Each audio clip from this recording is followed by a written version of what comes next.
I think the starting point in the speed is Overpass, and the second horse you need to think about is Man Crush, and the third horse you need to think about is Oscar's Fortune.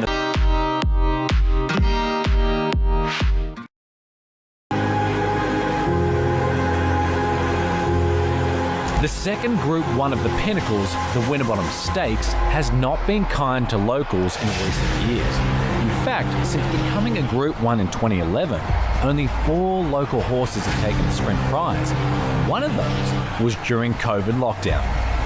But as Perth's most informed trainer says, it's only a number. And even the Interstaters have a local flavour in 2023. With one runner an expat West Aussie, another a successful Ascot campaigner. It's the blink and you'll miss it highlight of the Perth Carnival, the Group 1 Winterbottom Stakes on Sky Racing. Yes, the mounting yard starts to get a bit busier, and the buzz is starting for the Crown Perth Winterbottom Stakes, 1,200 metres. Well, it has been dominated by the favourite for the Winterbottom, number 1, Overpass. Josh Parr rides, and there's Rod Kemp giving Josh Parr a nice cuddle. Rod Kemp was given the Spirit of Racing Award here at the Hall of Fame last week, and it brought the house down. One of WA's greatest ever, Rod Kemp, who's now 70 years of age. Well, that's what he told me earlier. 260 Overpass, what do you think? Oh, he had a 70th birthday party and it went on for about a week, so I can confirm that is Kempy's age. Okay, good. If I know Kempy, he'd be giving some riding instructions too on the pass through. But for Overpass, that Quokka Day, that is a 1,200 metre weight for age race at Ascot. It's the exact same conditions here in the Winterbottom Stakes. He's drawn inside most of the other speed influences. I imagine that Josh Parr comes out very positive, looks to cross them all, find the fence, and then I would imagine he's just going to see and wait to see what a horse like Oscar's Fortune does, because the 3-year-old is exceptionally quick, but being drawn outside of Overpass, I do think that Josh Parr holds all the aces. Yeah, he looks beautiful, doesn't he? Nice, calm, cool, collected, and I can't add on anything you said, but that you have said already. He's just, he's here, presented well, worrying signs that he might get some pressure and how he copes with pressure, which he hasn't had to do in the past. If there's a sprint on in WA, you can count on Red Can Man being there, and here he is in a Winterbottom Stakes. Paul Harvey for Steve Wolf. Exactly right. In fact, Steve Wolf's got the Red Can Man shirt on today, so hopefully we'll be able to see that at some stage. It's a wonderful bit of kit, but it's Paul Harvey picking up the ride here today. They've made the tough decision to replace Sean McGrady and just try something different with this 7-year-old. The winkers are going on as well, so they're really pulling out all the tricks, just trying to get a peak performance out of him. But I keep coming back to the fact that when you look through his career, 7 of his 9 wins have come either first up or second up, so he's not typically a horse. Well, he holds form, he doesn't get better into the campaign, so I struggled with Red Can Man. Yeah, he's a horse that really flies the barrier. I've never seen a horse come out of the barrier like him. He'll give Overpass a little bit of a cart for 50 or so metres before he probably hands up to him, and yeah, he's capable of running a cheeky race. Overpass flew first class, Savatu Excel. Did it by road from Alice Springs to his base in Bunbury, 4,230 kilometres, and 5 days it took him to get here. But have a look at him. He's bouncing around that mounting yard. Holly Watson rides for Will Savage. I saw a photo when he arrived at the Kalgoorlie stock barn, trying to get a little bit of a pit stop there on the way through. It would have been a very, very long float ride, but he's well-travelled, this horse. He's obviously a winner of a Scalacci. He's got other credentials that would see him more than competitive at this level. You just have to try and sell yourself on whether now as an 8-year-old he's able to sort of recapture that best. If there's one thing that you know about him is that you get him best fresh, and they come here today without the trial. Yeah, well, a couple of 9-year-olds have won this race. And look at him, he's sprightly. He's an amazing horse. 80 days off. He's earned over $1 million in prize money. He's got a great fresh record, 6 from 10 first up. So never underestimate him. Hot Z, trained by Lou Luciani, who's won 2 Winterbottoms with Hard Rada. Jason Whiting has the ride. This horse has won 11 races from 36 starts and has an average winning price of $9.50, something that sort of defies belief. You've got an absolute winner like him that continues to go around at big prices. He's won the Group 3 Colonel Reeves on his way through 14 days ago. He's got all the logical lead-up form. He ran 5th in the Quokka, beaten a length by Overpass. He ran a similar position in last year's Winterbottom Stakes. He's good enough if he gets the right run. He does no work work from that draw, and like you said, only a length and 1.1 behind Overpass in the Quokka.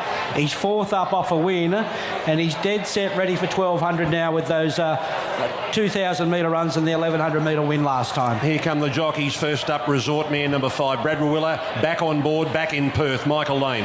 I thought that he was actually a blowout chance here, Resort Man. They actually got a lot of good sprinting ability out of him over the winter last year, and then this time last year he went around at a mile in a railway. They take a very different path this time in. They attack first up a Winterbottom, second up a Gold Rush. I thought his trials were good enough. He's certainly a horse that doesn't tend to put out his best showing at the trials. He's a race day animal, and Brad Rawiller knows him really well. Yeah, I just would have liked to have seen a touch more at the trials, in fact. Here's Laver Rod, Jordan Turner on board for Sean and Jake Casey. Got a lovely tow around behind Snowdome first up in the Prince of Wales. He was beaten 2 1/4 from leaders back. Then he wasn't the same animal from a wide draw and a Colonel Reeves. And today the barrier draw probably cripples his chances. Yeah, look, he hasn't won in a long while now. He was good first up, and I just needed to see more second up. Neville Parnham wants to continue to dominate the features this summer. He's got Snowdome here for Chris Parnham. Well, this horse has always shown such top-level ability. He won a Sire's Produce at 1,400 metres as a 2-year-old. He had a wonderful 3-year-old season working his way through the grades, beating up on the older horses. And then first up this time in the Prince of Wales, he won a Group 3 level at his first attempt at black-type racing since that Sire's Produce as a 2-year-old. If he'd drawn a barrier, I would have thought he was a legitimate winning chance. He probably still is with the right run, but he's going to need a peach of a ride from Chris Parnham. Yeah, he's one I've left out that I want to put in now, only because of the pattern of it's no disadvantage coming down the outside, and Neville seems happy with him. He's a 4-year-old with upside, and I think he's going to be steaming down the middle off this hot speed. They're going out, triple missile, Damien Oliver, Lindsay Smith. Barrier number 1, I'm not sure that's the gate they would have wanted to draw on Tuesday morning here at Breakfast with the Stars. Barrier number 1 for me with triple missile means 3, maybe 4 back the fence. He's just going to have to get himself through a lot of traffic at crucial stages. Returns here to the West. He's obviously very well credentialed in WA, having started his career here. It's also his first time into Wait for Age company.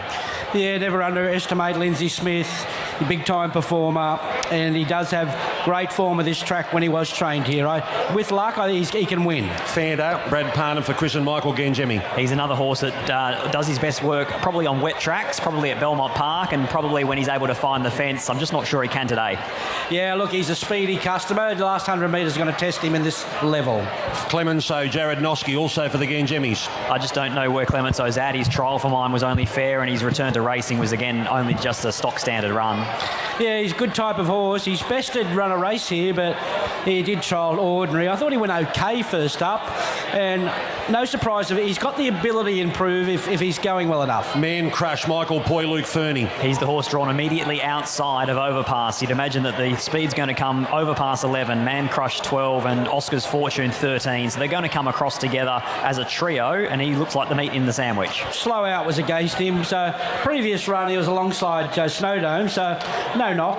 Go forward, Lactar Romilly on for the Gangemis, their third runner. Well, at Wait for Age, he's obviously horribly in. He's a Metro 82 raider carrying 58.5 comparative to Overpass carrying level weights here today. So in that sense, it's hard to get involved in him, but he's been luckless in the lead-up features and could have gone close a couple of times. Yeah, just not enough experience at 1,200 metres for mine. Now the two mares, My Bella May, Pat Carberry for Dion Luciani. She was backed off the boards in the race that was won by Hot Zed. She was 480 into 320. She was the only one the punters wanted, but when the gap appeared, she didn't really capitalise on it. I think in the end, she just didn't appreciate being ridden close handy, so I think today they'll just allow her to find her feet.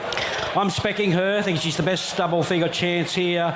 Did start favourite in the Colonel Reeves. I was saying a perfect draw, but she's 3 from 4 at the track and distance, and I think she's primed for 1,200 metres now. Flying Missile, Stevie Parnham, Neville Parnham. Well, Neville Parnham made the opposite decision to what we saw in the previous with Baby Paris. He elected to go to the 1,200 metres and tackle a Group 1 with his mare Flying Missile rather than going to the 1,400 of the fillies and mares. It's a big in the right yard, but a big step up for her. And here are the 3-year-olds. Ripcord, Clint Johnson, Porter Luke Fernie. Exciting last start winner. Pure X Factor. He won the Perth Stakes listed race for a 2-year-old's on debut, and that was off the back of only a 400-metre jump out. So he hadn't even been around a bend at the trials and was too strong for them. He returned this preparation sitting in the breeze over 1,000, so he can take up a better spot than what he settled in last start in the Placid Arc. His last 200 had to be seen to be believed. I'm wondering whether this race is all too soon for him, but by geez, he was outstanding the other day, and I think if he settles midfield, peels out, he's certainly got a great hope here. Okay, and finally Oscar's Fortune, another one for Dion Luciani and Willie Pike. Absolute X-Factor horse. Only time he's been defeated was at the hands of Ripcord in that Placid Arc, where he's beaten on the post. He led for 1,199 metres that day and was gobbled up right on the in the shadows, and he had a legitimate excuse. It really wasn't a rails-in run day, and he also was one of the horses that had to detour around that section of the moved rail. Amazing. In his first racing preparation, if he could win a race like this. Bjorn Baker, overpass. The locals tell me he looks better now than when he was here for the Quokka. Yeah, he looks great today. Really happy with him, and you always get nervous with these big races. He's been here, he's won the Quokka, he's a very good horse, but I'm hopeful he can run up to his best. If he does, he'll be competitive. Were you happy to see a leader win the last race? Yeah, that's sort of whether he leads or whether he sits off, and we just leave it up to Josh. Yeah. We'll be positive, and you never get ahead of yourself in this game, because. But I think he's in great order. And you don't believe he needs to lead to win? Not necessarily. He used to do a lot of his early racing, probably a little bit back, so that's not an issue. If they go quick enough, he'll be able to sit off and relax. Where did you watch the Quokka from? That bar there, and I'm about to go back there. I said, get me one or two ahead of time. What a place. Good luck. I tell you what, we know how good Australia is, but Perth is pretty damn good too. Well, I hope it gets better in the next 10 minutes. Thank you. Okay, late mail, Scott. On top with one overpass. I think he's clearly the class galloper. He's got the best form in this race, and if he turns up at the same level that we saw here on the inaugural Quokka Day, then he'll be awfully hard to get past. 15 down to one of the 3-year-olds in Ripcord. His last 200 metres was brilliant. I mean, he stopped the clock at 11 seconds flat his last 200, but that probably doesn't even take into account that he was only just hitting top gear in that last 200 metres after he got speared off around the corner. 4 in Hot Z. He's a winning machine. He's always underrated, and he'll do no work from the barrier. And 7 Snowdome. I just don't know where he gets to in a really tricky map, but there's good late money around for him. 18 into 14, suggesting that he can overcome that obstacle. 1, 15, 4 and 7. 15, 13, 8 and 1. I'm with, look, I've been brainwashed overlooking this replay of Ripcord. I thought it was a sensational performance. If he can reproduce with all this speed up front, he's hard to hold out. I've got to spec my Bella May, considering the SP from last time and getting to 1,200 metres now. Triple Missile and Overpass obviously has to go in. Just thought he was short enough with all this pressure in this race. 15, 13, 8 and 1. $2.90 now, Overpass. Some $3 about 2 and $3.10 on the local fixed odds. So Overpass favourite, but just slightly out. Ripcord $6, $5 with the local fixed odds, and $7.50 for Triple Missile. All right, Michael Heaton, who do you like in the Winterbottom? But I was really taken with Ripcord 15. He looks absolutely incredible, the 3-year-old. Had the double strapper, strode out brilliantly, and he couldn't look much better ahead of his first Group 1 assignment. Lockie Taylor, I think you've spoken about just about every other trainer involved in the Winterbottom right throughout the day. So what's your feeling here? I certainly have. I'm with the 6 Laverold at a big price. He's third up into the campaign. I think he's been building towards this race all preparation, and if he can get in that 3-deep moving line, I think he'll hit the line really hard at a big price. So just because Duffy tipped a 20-1 winner earlier, you're going to try and go better, but in a Group 1. Laverod 100-1 into 60-1. 100-1 into 60-1 Laverod. Okay, $2.90 Overpass. They're coming in well. Ripcord in those distinct colours moving in, and Overpass has gone in the Derby colours. Looks like there's only 1 or 2 out. Let's get up to Darren McCauley for the big one. It's Group 1 action here in Perth. Their feature sprint, the Crown Perth Winterbottom Stakes.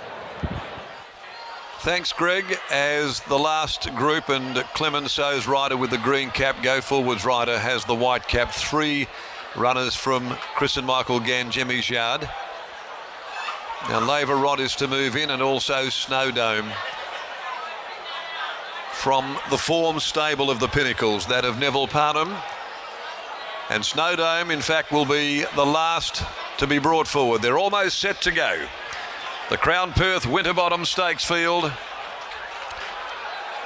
Overpass back in the west. As the starter gets to the top level of the ladder, and the field is poised, set and ready. Snowdome completes the line. goes up, light goes on. They stand ready, 1,200 metres. He holds them there. Racing now though, Sava 2XL got out brilliantly, missing a triple missile and away very smartly, overpass, quickly driving across for par, Man Crush, Hot Z drives up, going forward Oscar's Fortune as well shortly after the start, likewise Flying Missile from Resort Man, My Bella May, outside of those Fanta, and then came Ripcord, Red Can Man, Triple Missile, then deeper out Clemenceau, followed further back Snow Dome, and then came Go Forward, Laver Rod settling down at the tail end of the field. 600 left to go, Sava 2XL. It's the Territorian who leads the Sydney Sider overpass. Man Crush having to work out there 3 deep. Hot Z beautifully placed down near the inside from Flying Missile. And then came the 3-year-old Oscar's Fortune, who's getting a beautiful drag into the race. My Bella May, the stablemate, cut the corner. Sava 2XL headed for home. Overpass. He's run right out to the middle of the track, but he's stormed to the lead.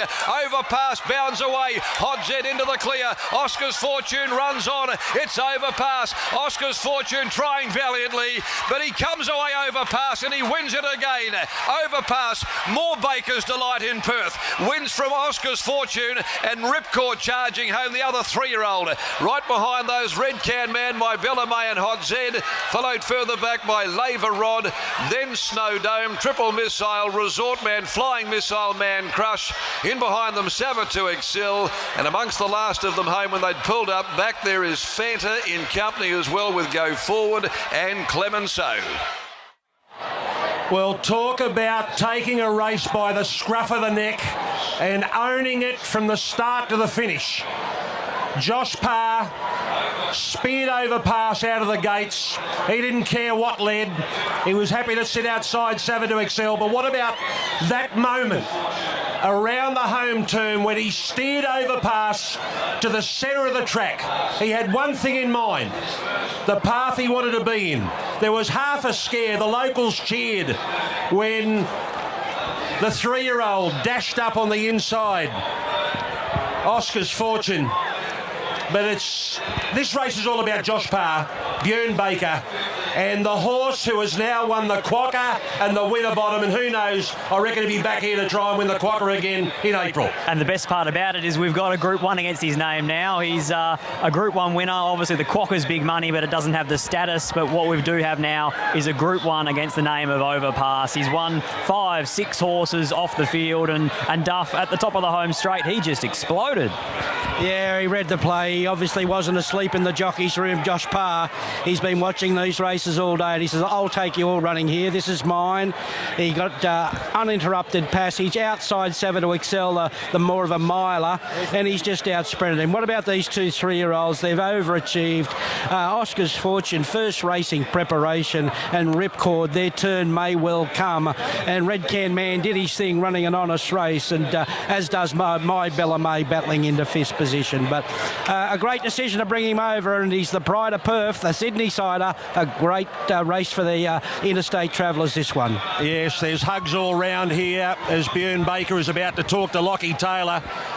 After this win, you've won a Quokka and now you've won a Winterbottom. Here's Björn Baker. Thanks, Greg. Björn, how does that sit? It's been an incredible year for your stable. You've gone from strength to strength. We've talked of a 5-timer at Rosehill, Randwick, Osmosis in the Coolmore, and now Overpass in the Winterbottom. How special is that? Yeah, Lockie, it's an amazing race. I said 4 international superstars have won this race. Australian sprinting superstars. Take Over Target, Miss Andretti Hortensia, take over and buffering. And to win this race is pretty amazing. With Derby Racing, very special. Josh Parr rode him like the best horse, and what a year he's had. He's won the Golden Eagle, he's won the Quagga, he's a big race rider, and just absolutely thrilled. This horse deserves it, no doubt. He certainly does. On the ride from Josh, he settled outside the leader within a twinkling of an eye. Was it always his intention to come out to the middle of the track once they straightened up for home? I just leave it to Josh. Be positive. positive. Leave it to you, mate. Whatever you want to do, you want to lead, you want to sit off, but be positive. Got to be positive. We've got to utilise that early speed, and no, it's great. I really thought he could win the Everest, and I'm not saying he was unlucky in any way, shape or form, but I just don't know if he had his best day or whether he would have quite won. So it's good to see him really bounce back. We all know he won the Quokka in the autumn. 6, 7, 8 months on, has he come back a bigger, stronger horse physically and mentally? Oh, he's fairly laid back, and I thought he looked great. We're very lucky we're staying with Simon Miller. He's looked after us. He's looked after me better, really, really well. Bobby, who looks after him, she looked after Osmosis. She looked after him in the autumn, and she'll be dead keen to get back to the Quokka. So I've got an amazing team around me. I'm so grateful to them. My wife Andrea and the kids at home. Love you guys. I tell you what, you must love that lucky bar downstairs, and you must love Perth. Well done. I love them both. As Greg Radley looks on, I love Australia, mate. Maybe I made the wrong decision going to Sydney. I don't know. I love it. You're always welcome here. Really good fun, and we've been so well received, and so grateful to everyone.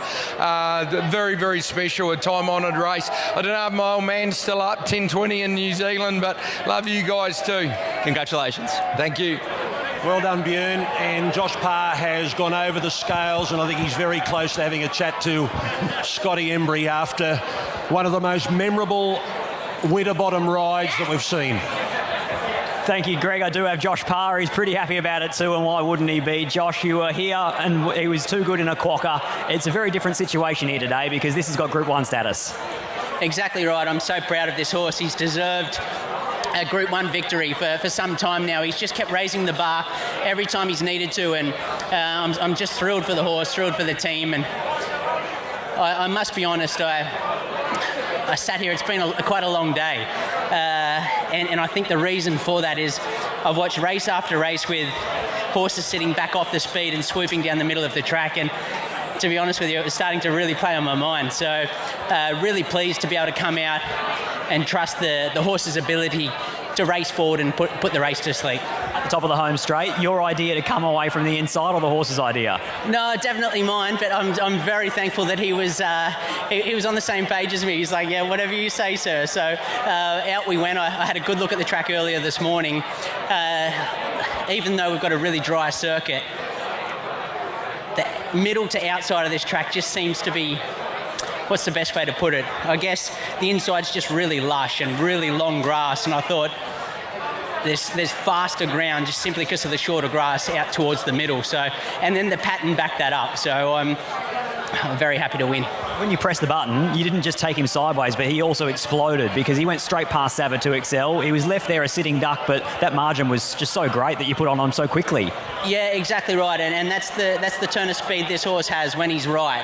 I don't think I've ever been more confused after a race than I was in the Everest due to his performance. I was so confident going into the race, and something wasn't right, and we didn't see the speed, we didn't see the turn of foot. But when I saw him here yesterday when I arrived, I reported back to our team that my team that I was very, very thrilled to see the condition that he was in, and he's backed that up. Scarily, is that a better win than what he produced in the Quokka? Oh, I guess based on the pattern of the track, yeah, you could make a suggestion for that. He did beat Amelia's Jewel though in the Quokka, so that's a fair notch in his belt. How long are you staying in Perth, or do you have to head home now?